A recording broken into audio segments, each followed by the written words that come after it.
എന്താടാ നിന്റെ കപ്പൽ മുങ്ങിയോ? തപാൽ മാർഗം മോഷണം പഠിക്കാം എന്ന് പത്രത്തിലൊരു വാർത്ത കണ്ട് 100 രൂപ ബാംഗ്ലൂരിലെ കമ്പനിക്ക് അയച്ചു കൊടുത്തു. മോഷണകല സ്വായത്തമാക്കാൻ 101 വഴികൾ പ്രത്യേകം തയ്യാറാക്കി ഗൈഡ് വരും പോലും. അവന്റെ അമ്മൂമ്മയുടെ 6-7 മാസം കാത്തു, ഒന്നും വന്നില്ല. പിന്നെയാണ് മനസ്സിലായത് അവൻ തപാൽ മാർഗം മോഷണം നടത്തിക്കൊണ്ടിരിക്കുകയാണെന്ന്. പിന്നെ പപ്പേട്ടൻ ജയിലിൽ നിന്ന് വരട്ടെ എന്ന് കരുതി. എടാ എനിക്ക് തന്നെ ഇതൊക്കെ മടുത്തു.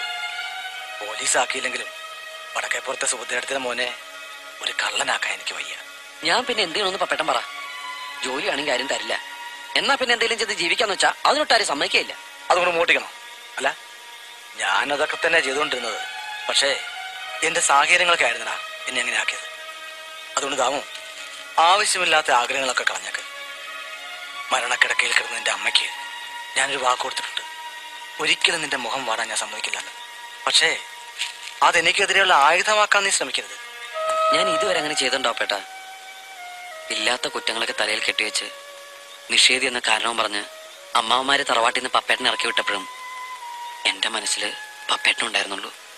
ഒരു ചങ്ങാതിയായി, ഒരു ഏട്ടനായി. ഞാനൊന്നും മറന്നിട്ടില്ല. അപ്പോ എന്റെ അമ്മ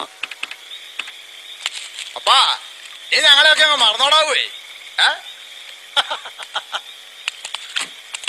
എടാവേ എന്റെ കൂപ്പിലല്ല നീ 1 മാസം ഒളിച്ച് താമസത് എന്നിട്ട് ഇത്ര വേഗം മറന്നോ?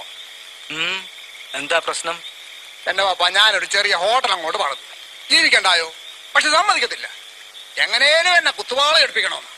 എടാ കുര്യാക്കോസ് എന്റെ ഹോട്ടലിന് തൊട്ട് മുന്നിൽ വേറൊരു ഹോട്ടൽ അങ്ങ് പണിതിരിക്കും. അവിടെ ഇപ്പൊ നല്ല കോളാ. ഫാമിലി വീണിപ്പോ അവിടെ കയറുന്ന എന്റെ പപ്പ. അതിന് ഞാൻ എന്ത് ചെയ്യണമെന്നാ? ഇതിരിക്കട്ടോ പോയി. ഇതെന്തിനാ? എന്നതിനാ? എന്റെ ഒരു സന്തോഷത്തിന്. വേണ്ട. ഇയാള് വലിയ ആന കാര്യമൊന്നും ചെയ്യണ്ട. അവന്റെ കടയിൽ ഇനി മുതൽ ഫാമിലി ഒന്നും കയറാതാണ്. ഒരു ചെറിയ കാശപിച്ച ബാക്കി കാര്യമൊക്കെ ഞാൻ ഏറ്റുന്നേ. ഇവിടെ ഗീവർഗീസേ 4ാം ക്ലാസ്സിൽ പഠിക്കുമ്പോ കൂടെ പഠിച്ച കൂട്ടുകാരന് വേണ്ടി ഞാനൊരു തല്ലുണ്ടാക്കിയിട്ടുണ്ട്. അടുത്ത ദിവസം അവന്റെ അച്ഛൻ മിഠായി വാങ്ങിക്കാനെന്ന് പറഞ്ഞ് എനിക്ക് 2 രൂപ തന്നു. എന്റെ ആദ്യത്തെ വാടകയായിരുന്നു അതെന്ന് ഏറെക്കാലം കഴിഞ്ഞാൽ എനിക്ക് മനസ്സിലായത്.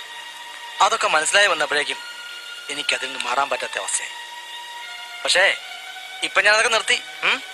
ഒരു കാര്യം ചെയ്യ, താൻ പോ. അടാ ഇയാളെന്നാടാ എത്രാനായത്?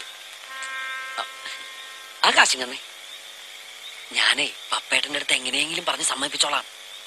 എന്നാ അത്? ആ കാശും കാണുന്നു. ഞാൻ പറഞ്ഞില്ലേ പപ്പേന്റെ അടുത്ത് പറഞ്ഞ് സമ്മതിപ്പിക്കാന്ന്.